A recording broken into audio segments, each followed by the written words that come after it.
And welcome, folks, to the talk show, Let the Truth Be Told. I'm your host, Pastor David. And, folks, we got a great show that we're going to discuss today. We're going to talk about reverse mortgage scams that is going across our country and has been for a while. And we're going to have a special guest to talk about that incident of them losing their home due to this mortgage scandal. So if you ain't got nothing to do, call your friends and let them know you're listening to Let the Truth Be Told Radio. I'm your host, Pastor David. Now, come on in.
Thank you. And welcome back to the talk show, Let the Truth Be Told. I'm your host, Pastor David. First, let me give all praises to God and my Lord and Savior, Jesus Christ, for making it possible for me to be here, and welcome to the show. Folks, we got a great topic that we're going to talk about today. There's always been scams in our country that have cost the citizens homes, you name it. This whole reverse mortgage scam has been used to take homes from families, and it's just a travesty of justice. So today we got a special guest in our studio, Latricia Hughes, who is a victim of this mortgage scam incident. And in saying that, I want to get everybody on board. Hey, Randy. Hey, good morning or good evening, Pastor. How y'all doing? Time zones, I'm telling you, man. I know that's right. Andre, what's up, Andre? I'm doing well. How you doing? Good. Latricia, welcome to the show. Thank you for inviting me. Well, we've been friends for quite some time now. And, this thing happened some time ago. And, we got together with you, and you've been fighting for about 4 or 5 years? Yes. And so, it has come to this place now where the fight has taken a whole new level now.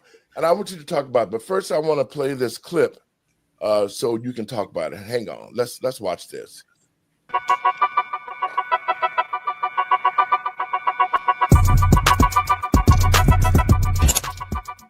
A Georgia family's fight for justice has gripped the community after they say their beloved home was stolen right out from under them, all because of a forged real estate deed and a contentious auction. The case raises fresh concerns about property fraud and highlights why many homeowners are urgently monitoring new changes in state law. It all began after James Clucken was entrusted as power of attorney over his late grandmother's Walton County house, a property worth more than $500,000. For years, the home provided a sense of security and continuity for James and his wife Lucretia, but their world was turned upside down in 2019 when they started receiving unexpected letters about a reverse mortgage debt exceeding $50,000 linked to the property they believed was unquestionably theirs. On closer inspection, the Cluckens discovered what appeared to be forged documents. Someone had allegedly faked both James and his grandmother's signatures, triggering an unauthorized transfer of their home's deed. Desperate to hold on to their home, they contacted authorities. However, when they reported the case to the Walton County Sheriff's Office, they were told it was deemed a civil issue, not a criminal matter, prompting the couple to seek further proof themselves. To support their claims, the Cluckens hired a handwriting expert who determined that James' signature on several crucial documents did not match known samples. Despite this, the process made little headway. Matters escalated quickly. The property was foreclosed upon and soon after sold at auction to a company called Maverick Land Company, LLC. According to the couple, the buyers proceeded with the sale even though there were ongoing disputes and alleged knowledge of fraudulent documentation. The distress didn't end there.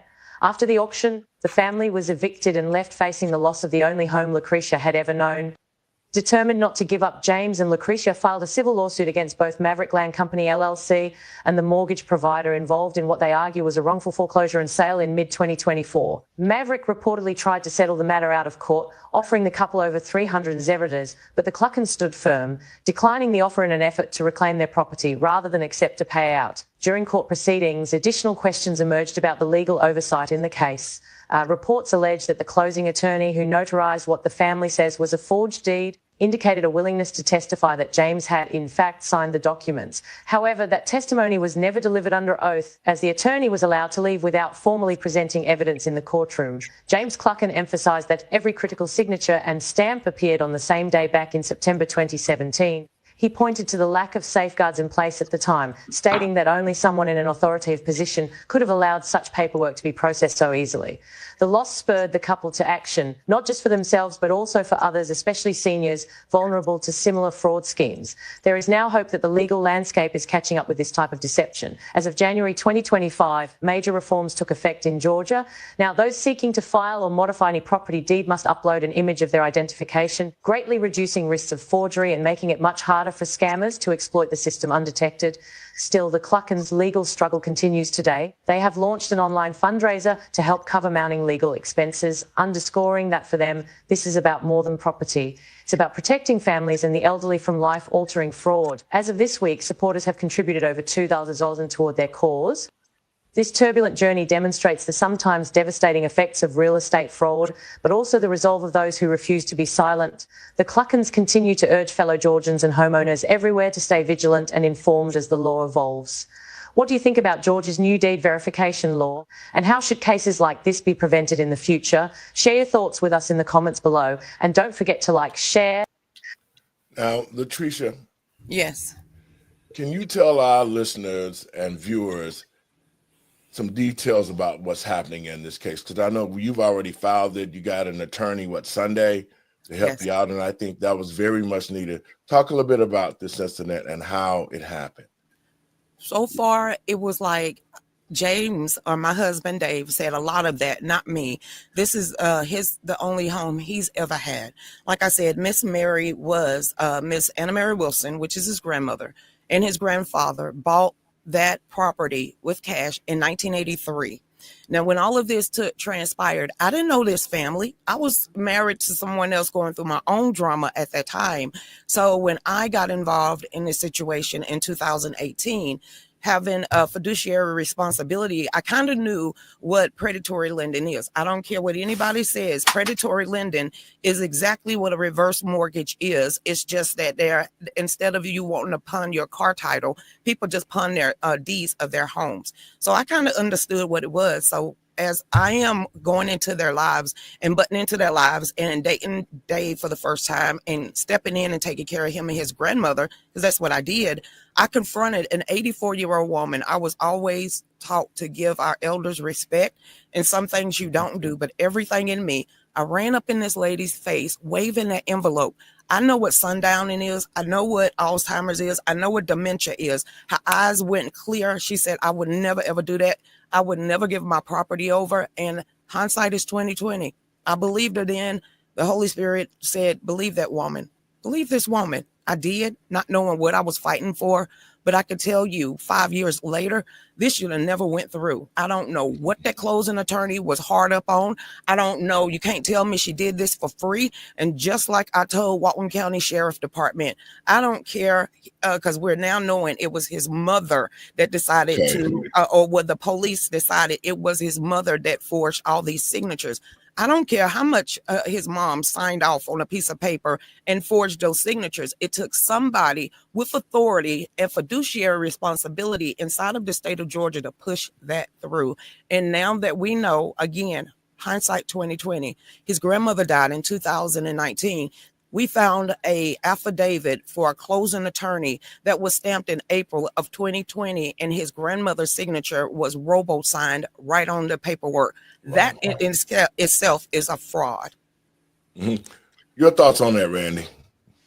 There is a lot of that going on these days, and now you have emerging companies like Title Lock, that's coming along, and I'm always been skeptical with something like this is like a pandemic, and then other companies come along and they like, oh, we can counter that. I'm skeptical of those companies because it's like y'all are in cahoots together. And so I caution the audience to, do your due diligence and understand the legal framework behind, doing mortgages, foreclosures, buying property, because it's a very dangerous game to be in. Number one, you see people in real estate here. I talk to them all the time, and they say, "Oh, well, you can go down to the bank and open up the books and see what properties are lacking in their tax liens and buy their properties." That's that's another way of getting people out of their houses. And some elderly families, they don't even know that they're behind on their tax liens and stuff. And it'd be as simple as $200. And next thing you know, they lost their home over $200. So I commend you, Lucretia, for sticking into the fight and sticking it to them, and I pray that you get your home back. We're praying too. I'm only holding on to the law. Now I want to get ghetto and ratchet because everything in me, being a female, I want to react and not, fight back. I want to fight back in the hood way, but I know I can't. We got to do it the right way. And only because the Supreme Court of the United States and the Georgia Supreme Court has already ruled that any contract that is entered in with fraud or forgery is null and void. That's the only reason why we're still in this fight. And this notary and this closing attorney who also distributed the funds, she is dead wrong. She's still an active attorney, and I think she need to lose her license, her production company, her trucking company, her real estate company, her life insurance company, her 4 houses, and 5 cars. Dre, your thoughts on it? Well, it's always unfortunate where we see cases of where people are being taken advantage of. And what we're seeing is that there's this projection by these mortgage companies to favor illegal immigrants and make it so much harder for Americans to be able to get loans. And looking at this particular situation where there's absolutely fraud, where is the government, state, local, or federal, to put their necks out for Americans? It is null and void. It is null and void. Found. Everybody that we've talked to, because like I said, I'm the one that keep pushing my husband to fight. Your grandparents grew up in burlap sacks. Okay, they bought this. Your grandfather was a drill sergeant in the Vietnam Army. Fight. You know this for a fact. You did not sign that. Fight. I don't care what your family is saying. Fight. I promised that lady on her deathbed. I don't care what color she was. I know what was wrong, and I know I was raised right. And I promised that woman before she took her last breath that morning that I was going to do whatever it took to figure out what happened. And I haven't stopped fighting because my word is bond. And now that we know everything, all the paperwork, we have examined private investigators. I got the FBI, wrote a report with FBI. Filed a complaint with the FHA hotline because it was fraud. I also went to the AG, filed a report. I'm getting ready to go to the bar, file a report. This is wrong. And we need to do our due diligence as being the Generation X, where we have our elderly that actually own a lot of property. We need to step back in faith what God told us to do, and that's protect the elderly and the innocent alike. And that is why we're going to continue standing up.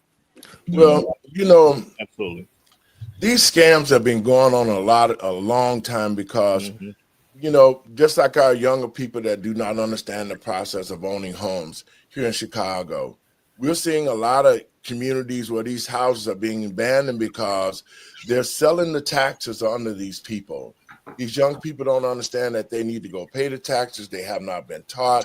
And so they're losing homes everywhere in the city of Chicago.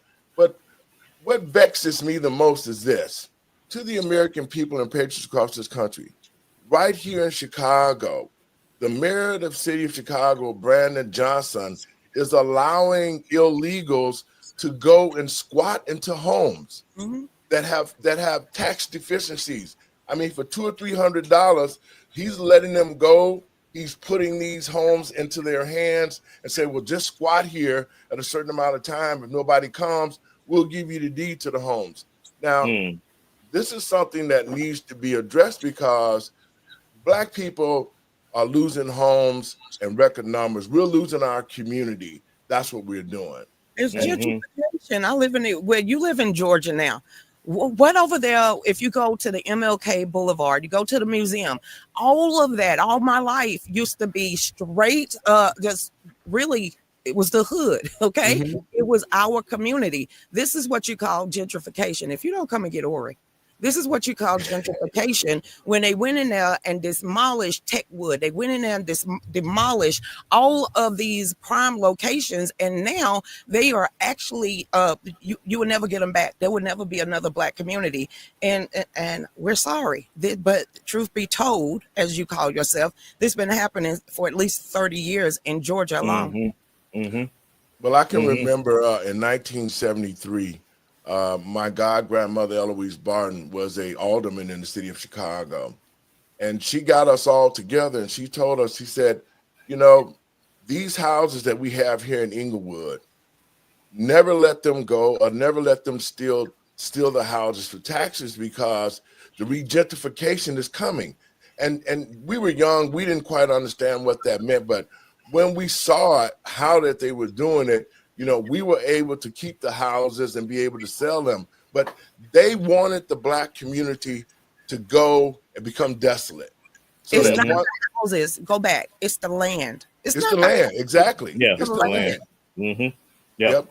That's what they want. They want the land because now in Inglewood, what they've done now that they've gotten the land, they're creating homes, they're creating condos to the tune of $300,000 to $400,000, and a lot of Black people can't afford to be there. So basically, what they're doing is, when the citizens, the white citizens, went out to the suburbs, and I don't know what's wrong with us as a people.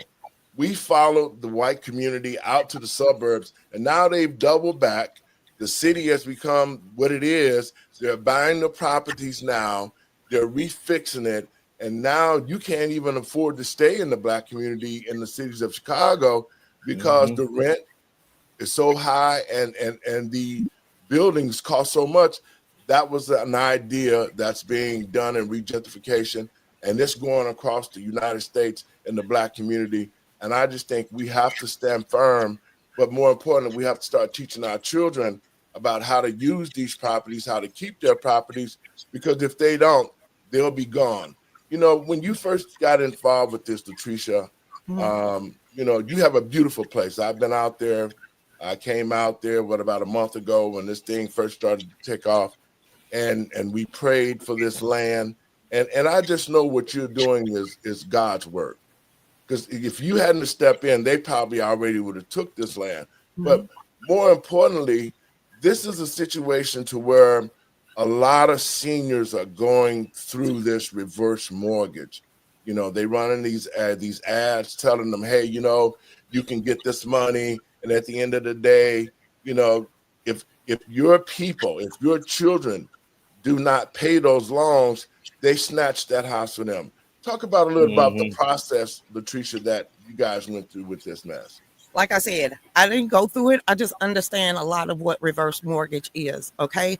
And I also know that we need to safeguard our family members because she had a will. They had wills. They had all of this stuff. So it was never her intention for the property to ever leave a bloodline. Does that make sense? Even in her will, it plainly states that if ever has push come to shove, sell the land, keep the home. That was her intention. That's always been our grandparents' intention. I don't care if you're red, yellow, black, white. It's always been our grandparents' intention is to keep land in the family for a generational inheritance, never a generational curse.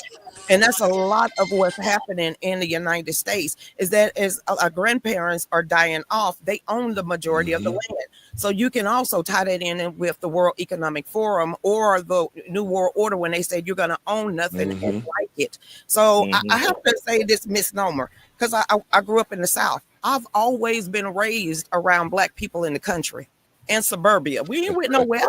Right up and down streets, you'd be like, I didn't know a Black person on that house. How you not know that there's been Black people out here in the country for since time being? We was pushed out into the city for an experiment with the CIA. That's why you got the ghettos in the hoods. This is where the Black Panthers come into play, because my father was one of the founding member of the Black Panther of Bedside, Brooklyn, but my mom's side was the countryside. So I was raised with the best of both worlds, and I would rather always stay in suburbia in the country. At least we have a sense of security, well-being out here than other in the ghetto where you dodging bullets. So I have to say I'm a country girl at heart, but I chose to stay in the hood, and I went the wrong way. So I ran back to the country real fast.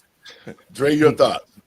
Yeah, and we have to protect this generational wealth, and I'm glad, Lucretia, that you are doing everything you can, because not everyone has the means or the know-how to be able to do so. And I hope that after you're successful in regaining your home, you think about starting your own nonprofit to help other people who are going through the same situation get out of this mess.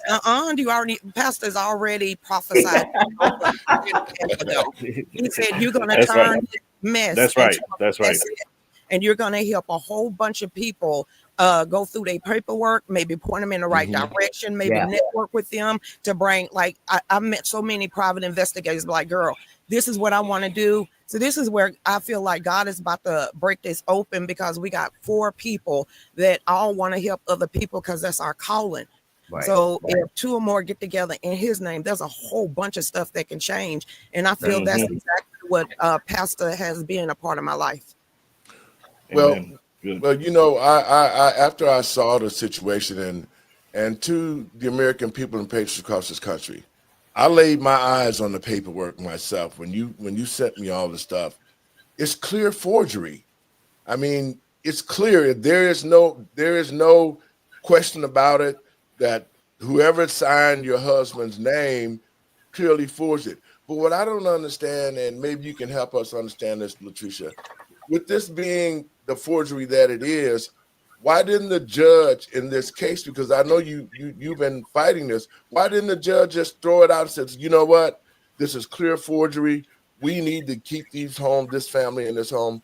Why haven't these judges, because I think they're all in cahoots together. It's such a big piece of land and property that somebody is paying these people off. And, you know, this is a corrupt system on what they're doing in the community and what they've done to you. Your thoughts on, Randy, on some of the ways we can sort of protect our seniors and protect our homes and our community? I was told that we should never say, I don't know, let me get back to you. It's been 5 years. I'm learning more about how in the world did this go through. I have so many questions. People saying walk lightly, always say allegedly, but like you said, everybody, I think it's connected until we get that needle in the haystack, because there's no way for this one huge foreclosure company in the state of Georgia with all these title searches, people that's supposed to be keen eye, and we look at the signature like, and now they looking at the signature like, yeah, how did this go through? Not unless you got people on the inside, allegedly, that works with somebody on the outside, allegedly, that actually sell it back to the same company, allegedly.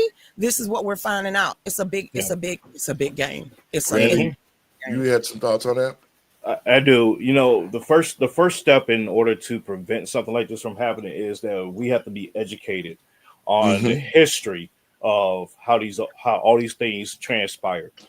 There is a documentary by a friend of mine named Joe Gilbert. It's called Michelle Obama 2024.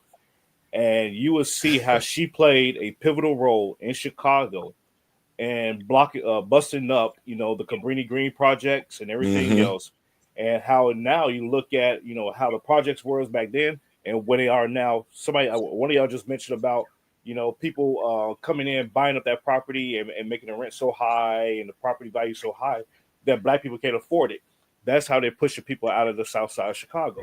I was just back home a couple weeks ago now, and you see the transformational change through blockbusting. You know, these terms that we throw around, but a lot of people don't know what they mean. Gerrymandering, that's dealing with the districts. the redlining, that's saying, hey, we're going to block off these certain parts of the communities and skyrocket the value of these houses. We're going to invest into these communities, make the property high.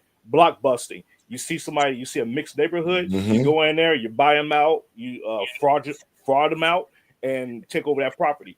All these things that we just throw these terms around, you know, on in the media that people don't even know what they mean. They're just like buzzwords. But we have to get educated as to knowing what this means, how it affects our communities, and what we can do to counter that. Because at the end of the day, you know, the way that we're becoming victims to our own stupidity is that we refuse to get educated. We refuse to sit down and read the paperwork. We refuse to read the contract. We say, I take your word for it, and we sign. That person's like, okay, I'm gonna come and collect later on, and you're like, okay, and not knowing that you're giving up your stuff. But with everything that you're saying right now, ain't a bad thing. Then teach them how to be self-sufficient. They can't get it in the ghetto. You ain't gonna learn it in the hood. So you take that little money or change that they gave you and go buy 2 acres out there in suburbia or the rural country where you're gonna be self-sufficient. You got your own community. You learning how to farm. You learning how to fish. You learning how to hunt, and you going back to your roots. And then all of a sudden, in about 50 to 60 to 70 years, they're gonna be like, wait a minute, they got all that land in a trust. They owning the mineral rights. How we gonna take this land back from this community and put them back in the ghetto? So maybe this is a good thing that, you know, take that money that they've given you and go out there and get 2 acres of land and build their own community again. Maybe we'll have another Tulsa. This time we'll do it the right way. I was just going to mention Tulsa. I was just as soon as you capsized, finish that thought. I was going to say this is exactly what happened with Tulsa, Oklahoma.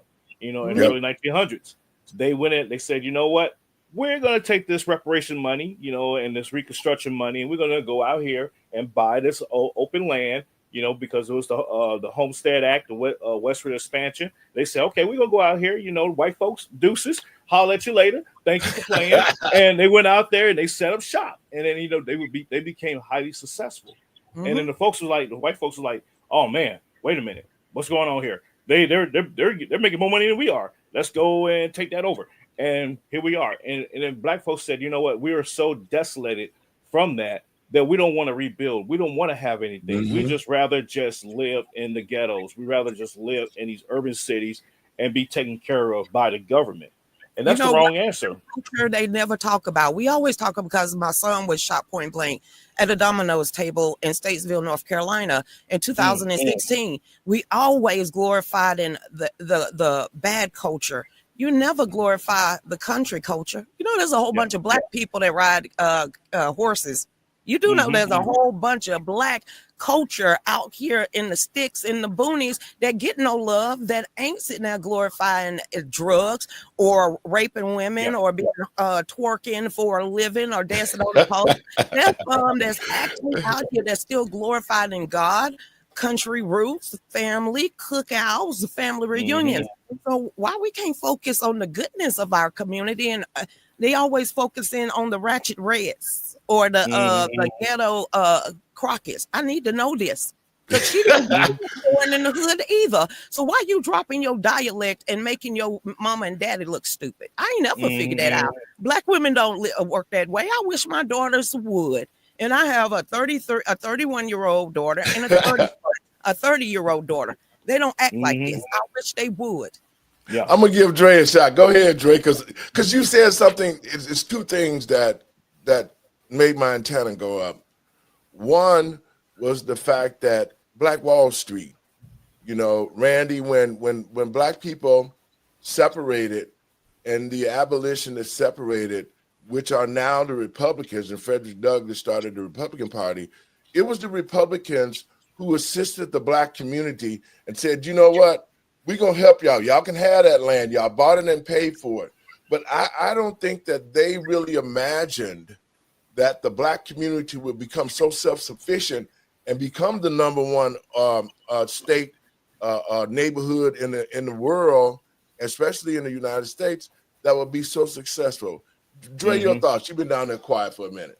Well, I wanted to go back to this legal process that Lucretia is going through. And a lot of times with these fraud cases and these alleged situations where there is groups and organizations in cahoots, it's not always about what's the truth. It's about what you can prove. And do you have the capacity to legally take this to court and stand financially in a marathon to prove your case? Not everybody has that. And I'm glad that you're continuing to fight, Lucretia, because this is going to open up a can of worms to other situations of people who've been taken advantage of because they don't have the funds to be able to fight back. We don't either. Listen to me, look at me. We don't either. We used to do a show every single night. We had our own media company, and it was called Fallback Production Studios, LLC. Fallback stands for fall back to the Bible because there's a whole bunch of lost souls. Fall back to the Constitution because we still a country of law and order. Or take 10 feet behind me and fall back. I called out Republicans and Democrats. Don't matter. I want to hear, well done, my good and faithful servant. So it was my audience. And I don't call them followers. I call them family members. So from day one, for the last 5 years, if you tap my name in, you'll find everything from a GoFundMe to a Give, Send, Go. I have talked to everybody from Owen Burgess to Byron Donalds to Marjorie Taylor Greene to Trump Jr.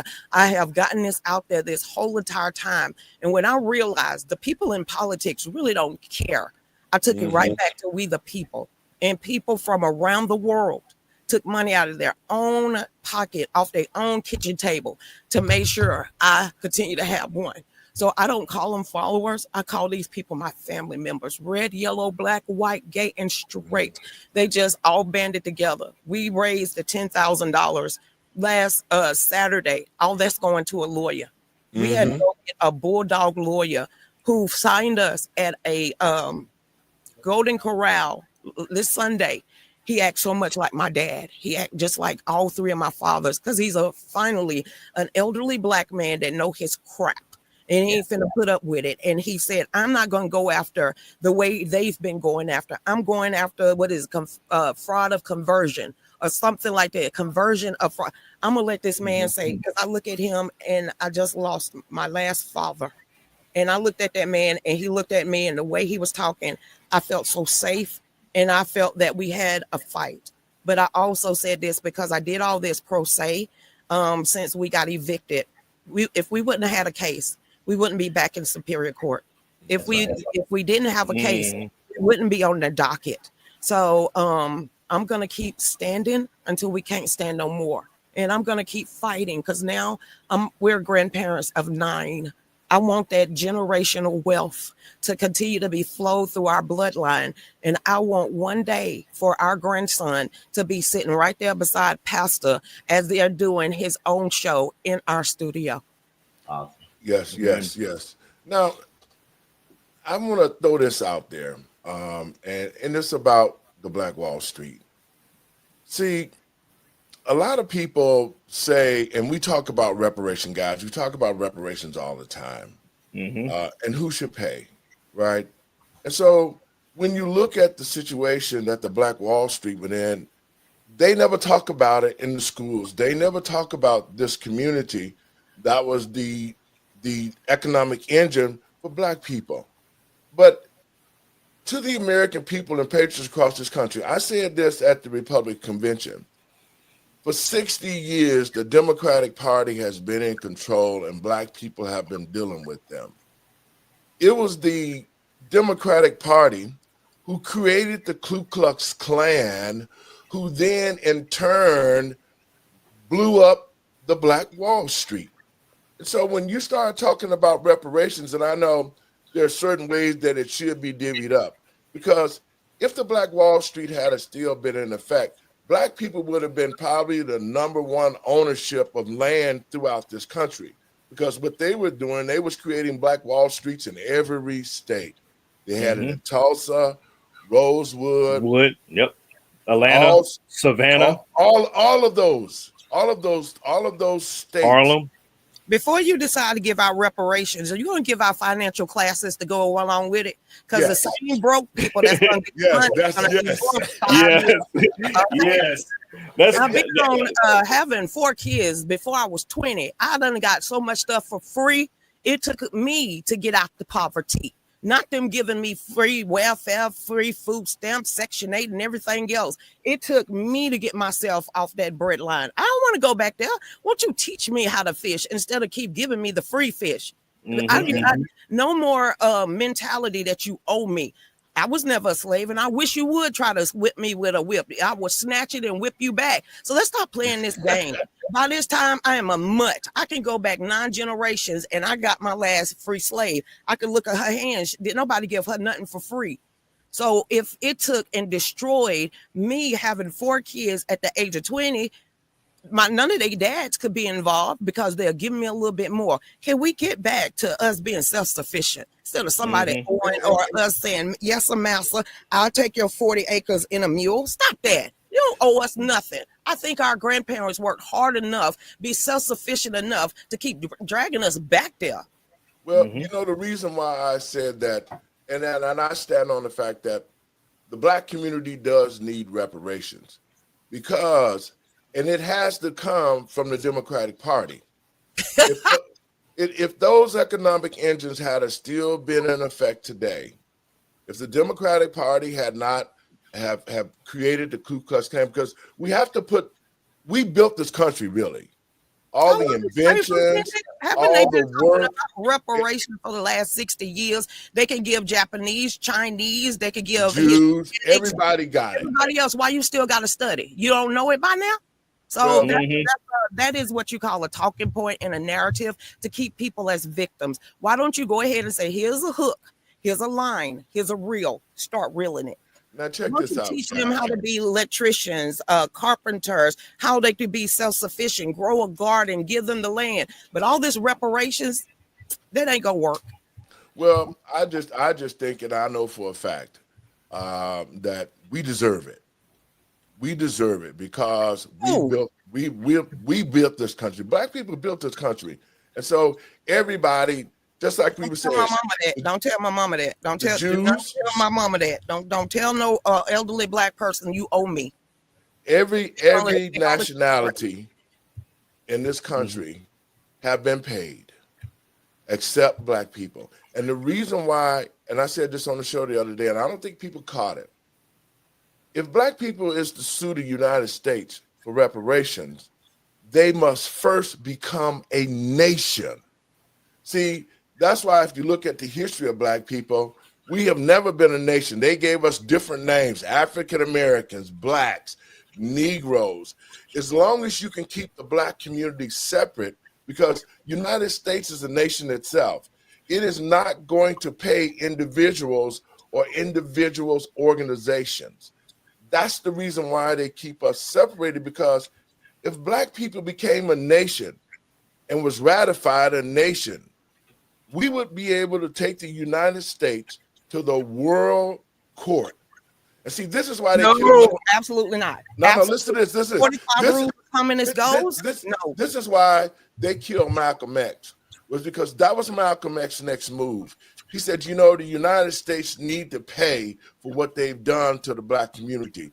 And when Malcolm was building enough people to get together to create, that's why they created the Muslim nation. I don't want no world court to tell me what Pookie and Ray Ray did on Crenshaw. I don't need nobody in Switzerland or Geneva or any of these highfalutin elitists to get in a small closed room to tell somebody that lives on MLK Boulevard what they shall and shall not do. That is definitely not having your own individuality. I wasn't raised to be a number of no one world trade. So no, sir, no, ma'am. I'm sorry. I was raised as a free person of the United States of America. I don't want nothing stamped on my forehead because the powers that be inside of my own country need to give over their own sovereignty to a whole nother world court. That's asinine. Why in the world? I wish Kemp would try that. They tried it a year and a half ago when they asked us if we wanted to give over our health decisions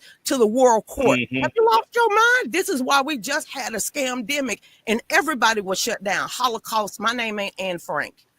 Well, for me, because see, I grew up on a plantation. See, y'all young. I'm 68. I picked and chopped cotton till I'm from 5 years old to 8 years old. I saw my mother and father work for $1 a day, chopping cotton. And when they got older, their bodies had deteriorated. So I disagree with you on that. Reparations You heard it. We don't. One more time. No, let me say this. Let me say this. Get your reparation. But you don't owe my grandchildren nothing. You don't owe my grandkids I disagree. anything. I no disagree. White man, no Hispanic man, no woman. Don't ever think my grandkids gonna have their hands out and say you owing me for anything. It's not about handouts. It's about the fact of the matter is when Black people got on their own, when they separated and created these Black Wall Streets, and they were taking care of their own. They was building generational wealth. They was buying property in every state. Black people was living the way we should be living. But because of the fact that white America didn't like that. And so all of the time that this was going on, they was trying to figure out a way to destroy that. You destroyed an economic engine that would have made us independent, self-sufficient. We would have had our own schools, because when I came up in Chicago, in the Black community, it was Black store owners. It was Black people that owned the cleaners. Black people owned the banks. They owned everything in the community. And I'm saying it because if white America had not allowed the Klan to do what they did under the leadership of the Democratic Party, the Black community would be so self-sufficient now, and we wouldn't be talking about handouts, nor would we be talking about reparations. The answer is no for me and my bloodline. We would have already been probably the #1 community in this nation. Me and my bloodline says no. You can take my check and hand it to somebody else. It's not about the check. It's not about the check right now. And we have to understand exactly, because our children don't understand nothing about what they are just due to. Had we still had those economic engines, we would be in a totally different scenario than what we are now. That's why I'm saying that. So with me seeing it with my own eyes, and me being on a farm growing up, with me seeing my mother and father work their asses off in this country, and now the fact of the matter is that you brought the illegals over here, put them in our community, and giving them millions and trillions of dollars, and we built this country, and you haven't given us one damn dime. Welfare didn't count. The mindset of you giving us welfare was only to keep us in a place to where you could control us. That's why I say we need to be paid. And then I don't care who it is, Pookie and Ray, if they don't even have financial literacy, they still need to be compensated. Our families still need to have those funds, because it was taken away. We've been destroyed by a system that hated us and hated the fact that Black people was independent. Dre, your thoughts on that? Yeah, and if we look at this from a standpoint of generational wealth, we talked about blockbusting. We talked about redlining. We talked about fraud. We talked about illegal immigrants and mass immigration. Why wouldn't we think about compensation after all those things happen? Like, if you looked at Tulsa, and Tulsa was the only event that ever happened. No, that's not true. Tulsa wasn't the only other event. We've had so many things that have dropped the wealth of Black Americans. And self-sufficiency is one thing, but how do we deal with the fact that they stole our money from the Freedmen's Bureau? How do we deal with those things without there being some sort of financial compensation? And if it's not financial, there are other benefits other than just handing out a check that could be dealt out to these communities. So I understand, because but who pays this?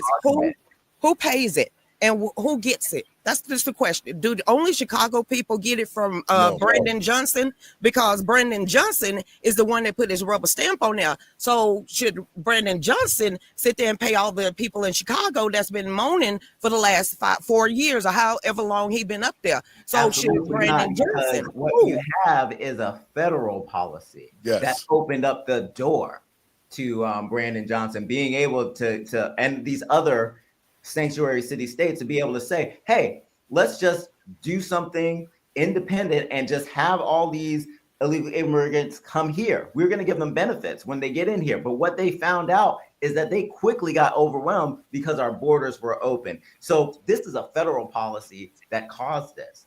And what I like to do about this and what we've talked about is providing people with education.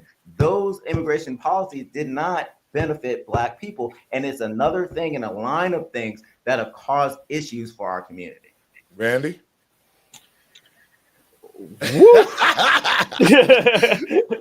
I'm digesting and soaking it all in because everyone's right on this panel. Everyone is correct. And I say that because we have a very, very complicated history, very complicated. And so I am along the lines of where Lucretia is on no one owes me anything. We have to build from what we have based on what we have. And so on that note, though, however, the economic engines that were destroyed gave us the ability to not be able to create that generational wealth. So to Pastor Davis' point, I agree there. But however, to Pastor Davis' point, nations, you're absolutely right.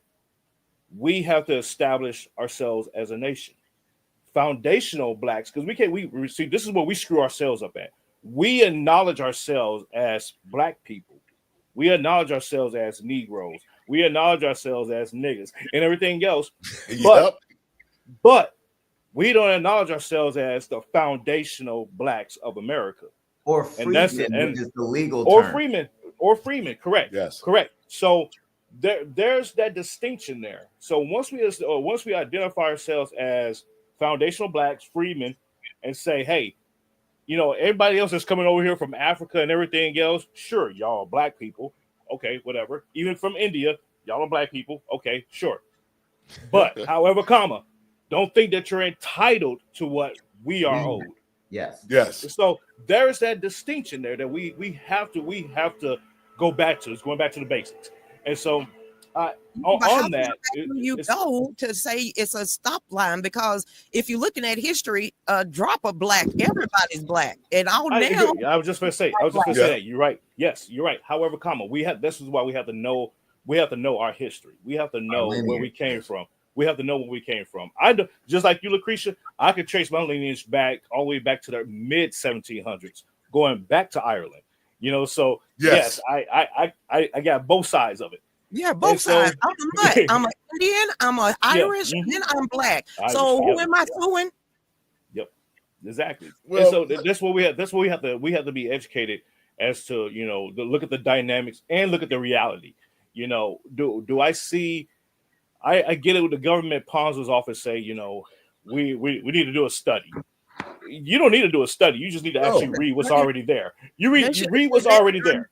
To airmen, and they've been studying Black folks since we've been here. You know what? That's the sad part of it is because now we got Black people using that lingo of reparation, just like Brandon Johnson was here. He's the worst mayor of all time. He lied. He never did nothing for the Black community. He has been a pawn for the school union. Too now, all of them. And every Black mayor in every city should have already set up a situation so Black people can be compensated. Just like Dre, you said about the freemen. Now, the freemen is a nation. We need to be paid for the work, for our families being torn apart, our children sold like cattle. I mean, I experienced the tail end of it. And so what I saw, that's what made me who I am today. That made me go to high school and graduate at 15. That made me go and open my first business as a restaurateur at 17.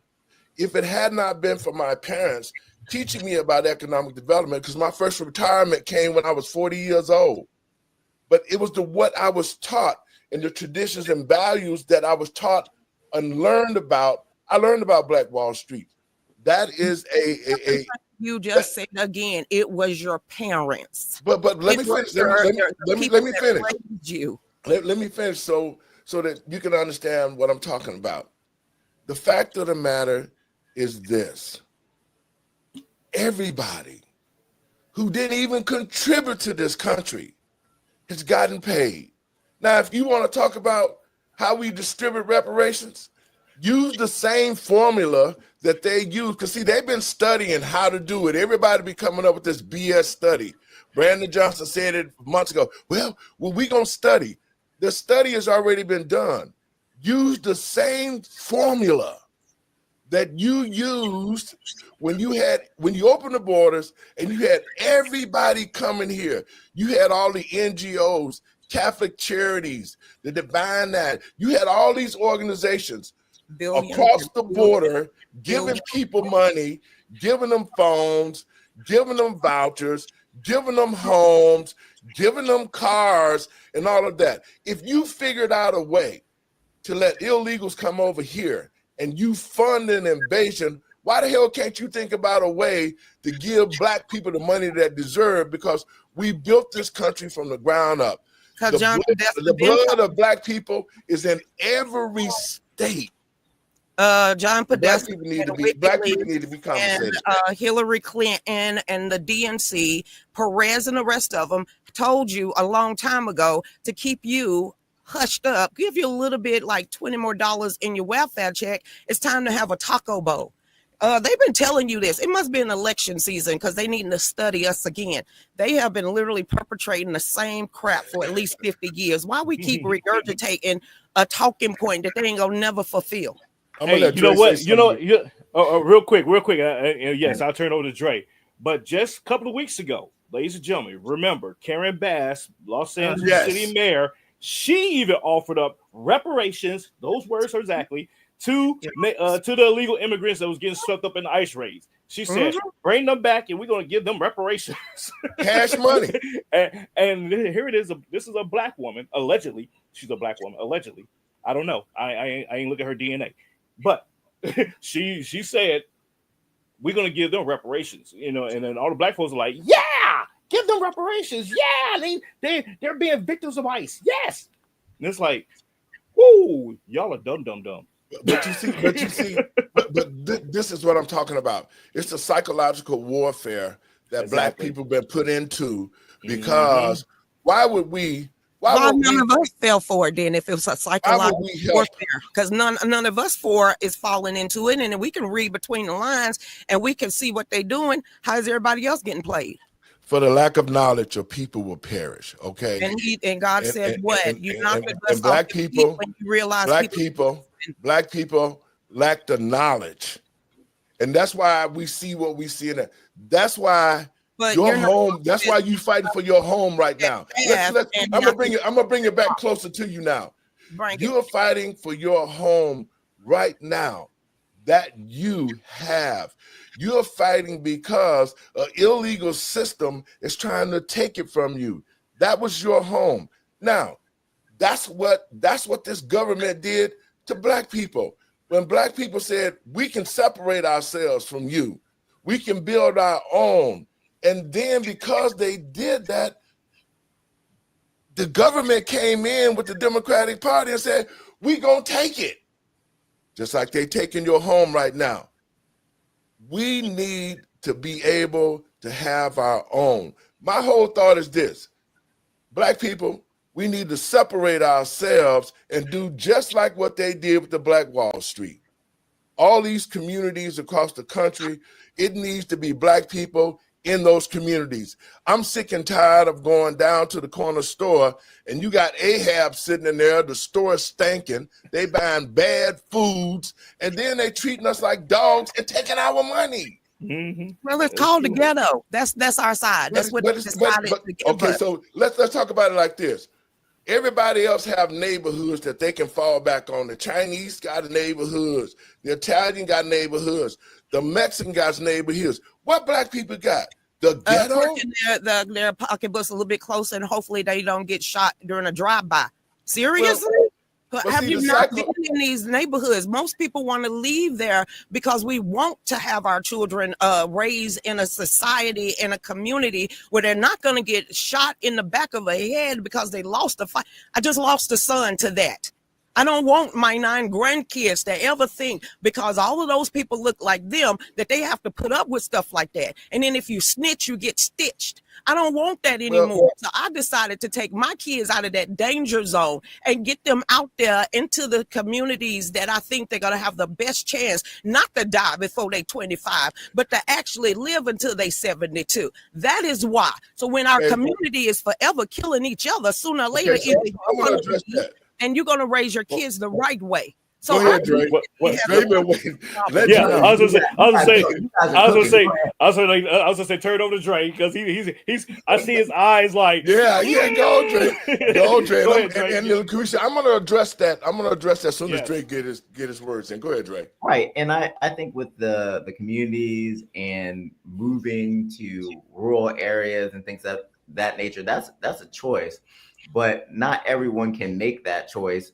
And being in these communities, we have to fix our family structure first.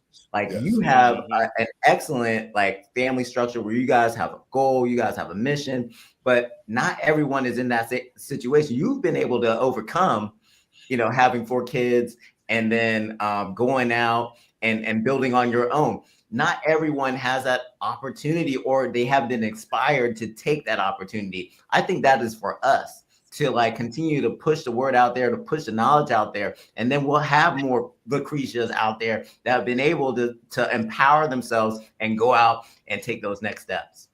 Well, see, now I'm going to address what you said, sister. Go ahead. Listen to this. Because when a woman says, see, and I have to keep going back. See, when black people had their own stuff in their own communities when I was coming up, everybody was taught. I went to a public school. We was taught about economics in public school. We was taught about how the system works. We was taught about the IRS. We was taught about the Constitution. We were able to learn trades in high school. All of these things to equip our children psychologically so that they could be good adults. So when you get the welfare that they say this is supposed to be your reparations, the welfare took the fathers out the home. Then they created the jail system, because our communities, after all the economics was taken out, it was flooded with the drugs not by chance, but it was all by design. Look at Joe Biden, what he did. Mm-hmm. In the 70s, when I was growing up, there was all sorts of job opportunities. You had black entrepreneurs who didn't go to school, but they were able to open a business. They didn't go to college, but they started doing something. Psychologically, black people was in a position to take care of their families because they had their own. But check this out.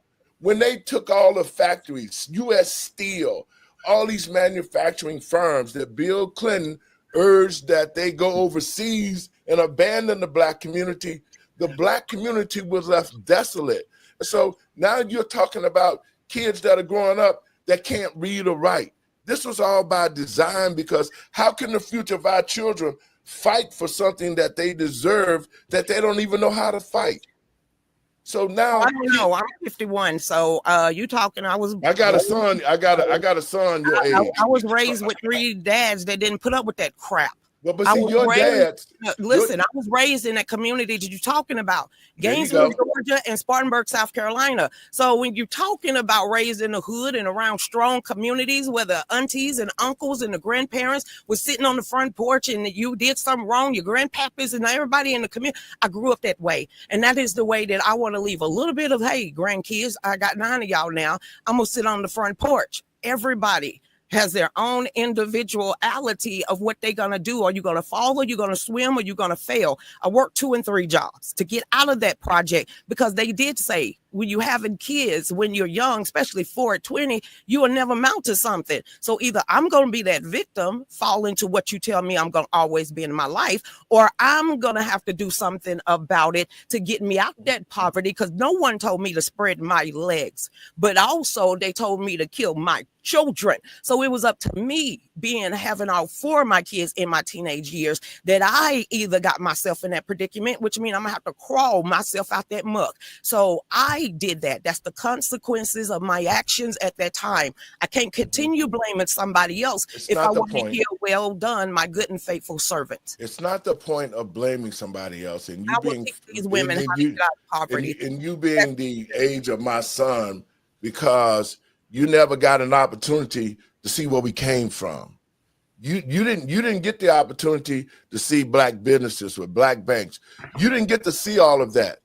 It was the destruction of that type of attitude that this government and white society did to bring us to this place. When Lyndon Johnson said, let's give them niggas welfare and we'll control them for 200 years or more. How did you not know? How you know how what I saw and what I did not see? No. What I'm saying to you, listen to me closely. I know what you saw, because what you saw was the aftermath. Thank God. And then they made it to where, well, black people don't want nothing. That's not true. We was thrust into this position because of the fact that we got robbed. The land was taken from us. Our identity was taken from us. Our children don't have a clue on what to do. And that's why they wanted to bring and kill history, because they don't want black people. Let me finish. They don't want black people to know, and our young people to know where they came from. That the legacy that you're living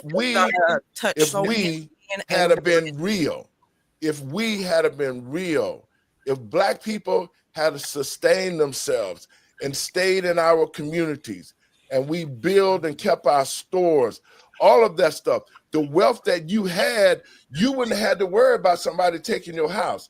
It's the same thing that this government did, took what black people had and put them in a position to make them feel like, well, I don't need no handouts. I can fight for what I want. I can stand on what I need.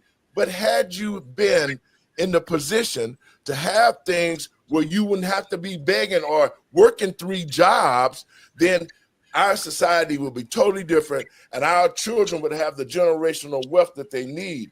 But the powers that be did not want another Black Wall Street.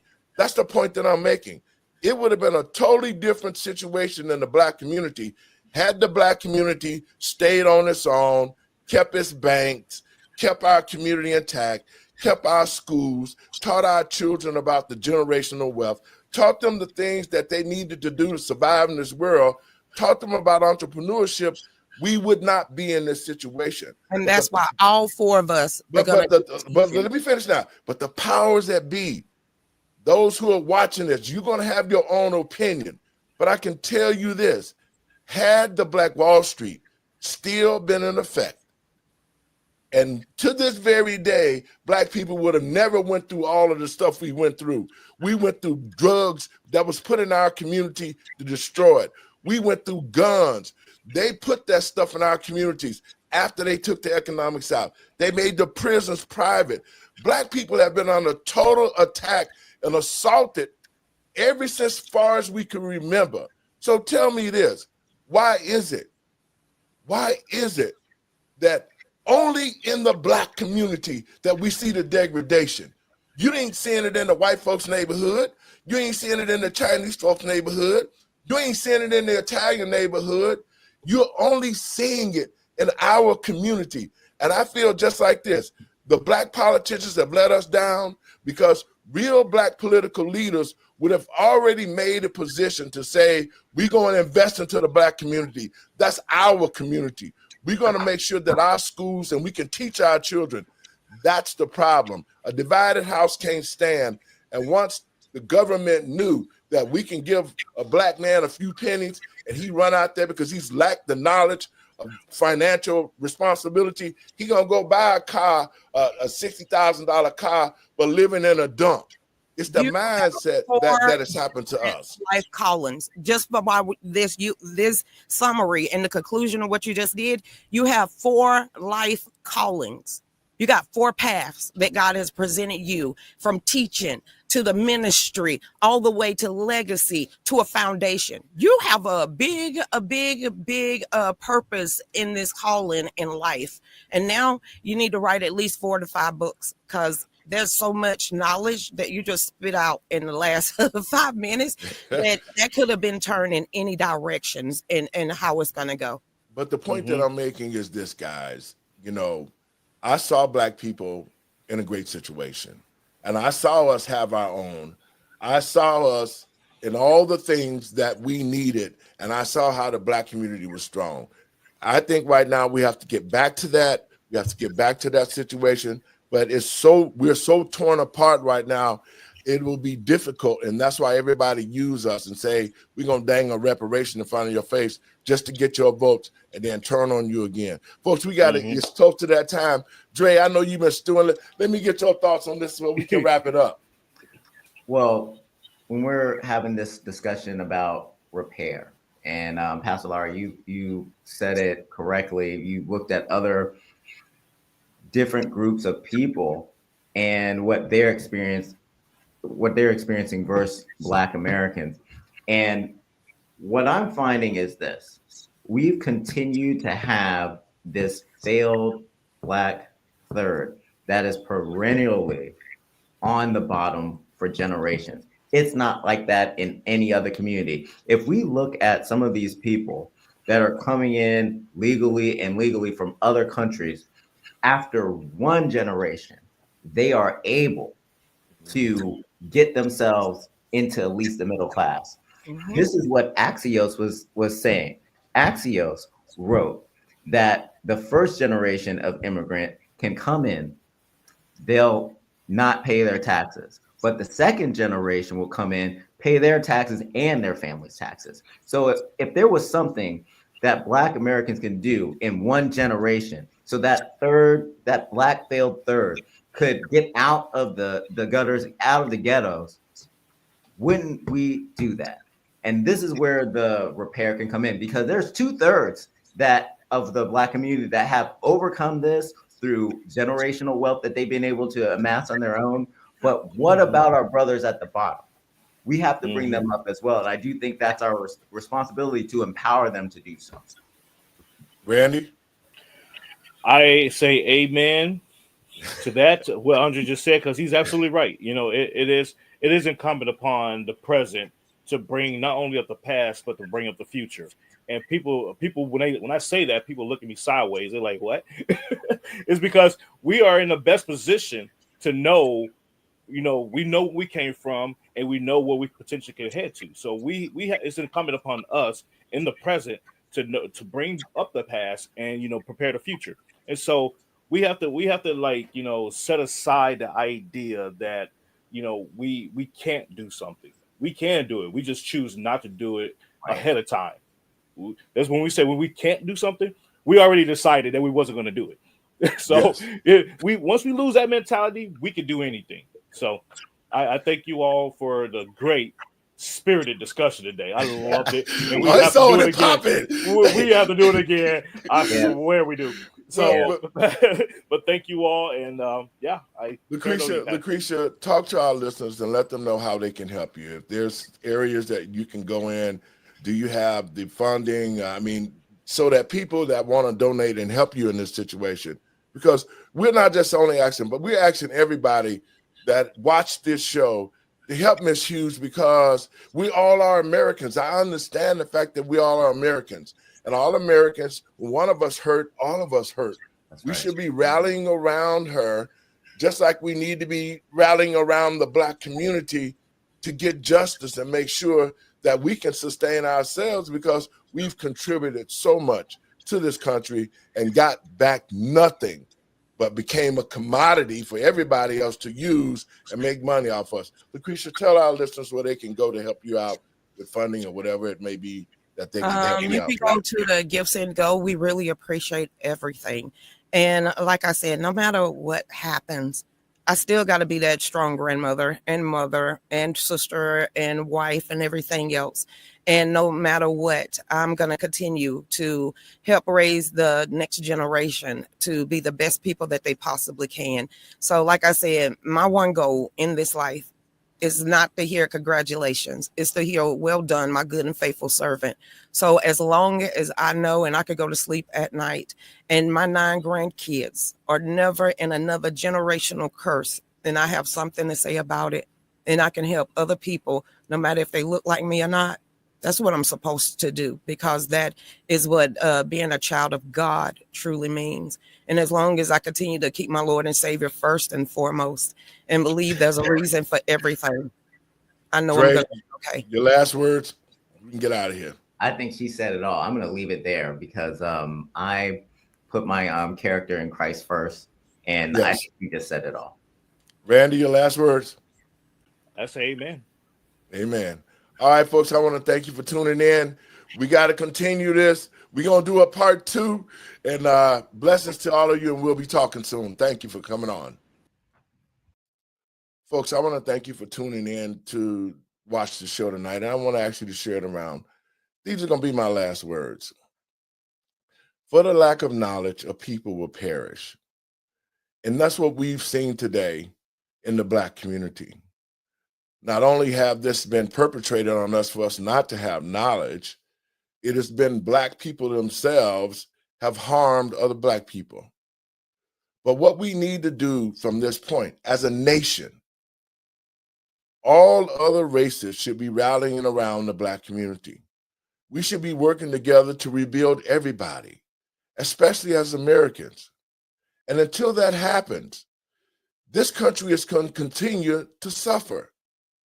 Until the Black community is brought to a place of respectability where it can take care of itself. I hear people saying all the time, well, you know, Black people on welfare. It's just as many white folks or more white folks on welfare that we don't hear about because it seems to be a Black situation, and it's not. This is an American situation. All Americans should be rallying around the Black community to uplift it, to bring it to a place of equality so that we can make this country great again. God bless you tuning in. Share it around.